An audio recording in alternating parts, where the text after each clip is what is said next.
Pada hari ini saya nak ajar anda semua bagaimana kita nak close user. Kita sudah buat step 1. Kita nak buat step 1 untuk dapatkan 10 user. Yang mana syarat dia step 1, okey, yang mana kita dapatkan 10 user. Syarat yang pertama, kita kena bagi percuma. Syarat yang kedua, kita wajib kekalkan nombor lama dia. Ini adalah dua syarat wajib yang kita kena buat. Beri percuma dan kekal nombor lama dia. Dan kita sarankan anda semua beri percuma kepada 10 pengguna ni adalah di kalangan family yang kita rapat. Mak, bapa, ayah, makcik dan sebagainya, family. Jadi di sini apa yang saya nak cerita pada tuan, bagaimana kita nak dapatkan 10 pengguna ni dan bagaimana untuk kita mudah bagi dia percuma dan kekalkan nombor lama. Kita kena bagi percuma. Sebab apa kita bagi percuma? Sebab bila kita bagi dia percuma, kita boleh demand dia. Kita boleh bagi dia syarat. Aku bagi kau percuma, kau kena kekalkan nombor lama. Okey, bagaimana kita nak mulakan untuk dapatkan user? Pertama, kita buat list nama dulu. Buat satu kertas, tulis ke 10 nama yang kita nak cerita. Kita ada 20 nama, list 20 nama yang kita nak beri percuma dan mereka hanya guna saja SIM card tersebut. Bagaimana list nama? Tuliskan ayah, mak, adik, abang, kakak, pupu, semua orang-orang yang family yang kita rapat dulu kita utamakan. Utamakan yang rapat. Sebab apa? Orang yang ini kita senang nak bagi percuma dan kita senang tetapkan dia untuk dia bagi, untuk dia kekalkan nombor lama. Jadi bagaimana untuk cara kita bercerita kepada mereka? Senang saja. Lepas kita dah listkan semua 10, 20, 30 nama tersebut,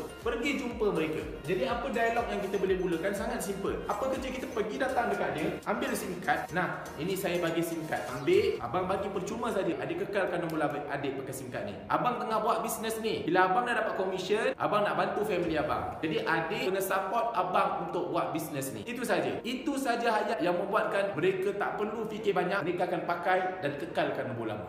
Sebab itu saya sarankan beri pada family. Ingat dialog yang saya bagi tu. Bagaimana yang kedua? Kita nak close makcik, kawan-kawan baik, jiran. Sangat senang tuan-tuan. Apa yang kita perlu buat? Pergi pada mereka, tunjukkan SIM card pada mereka. Ini adalah SIM card tuan. Wow. Kawan Saiful, contoh panggil Mat nama dia. Mat, pakai SIM card ni. Aku sekarang tengah buat bisnes ni. Daripada kau top up, kau kayakan telco dekat luar. Mereka kau top up dah 20 tahun, 30 tahun. Tiap-tiap bulan company Maxis, Celcom, Digi semua kaya raya. Sekarang kau pakai SIM card ni, aku bagi kau percuma je. Kau top up, kau bantu aku, ringankan beban aku. Esok aku dah kaya, esok aku dah ada duit, aku akan bantu kau juga. Kau kan kawan baik aku. Kita kena mainkan sentimen dialog-dialog macam ni supaya bila mereka dapat SIM card tu, mereka akan faham mereka pakai SIM card percuma untuk membantu kita. Jika kita ada kawan-kawan baik yang mungkin kita tak boleh gunakan dialog macam tu, kita boleh twist, kita boleh gunakan dialog lain. Contoh, kau pakai SIM card ni, SIM card ni lagi baik daripada SIM card kau yang kau pakai tu. SIM card kau apa yang boleh bagi selain call, SMS, itu saja boleh bagi kau. SIM card yang aku bagi kau ni percuma saja. Dialog pertama, kau pakai SIM card ni, kau top up yang pertama, kau tak kayakan orang atas, kau bantu aku. Yang kedua, setiap kali kau top up, kau akan dapat point. Point tu kau akan kumpul dan kau boleh tebus barang-barang di merchant. Contoh, Speedmart. Kau selalu pergi 99 Speedmart kan? Sekarang ni dengan hanya handphone kau, SIM card kau saja, kau top up tiap-tiap bulan dapat point, kau boleh tebus, kau boleh beli barang di Speedmart dengan hanya menggunakan point saja.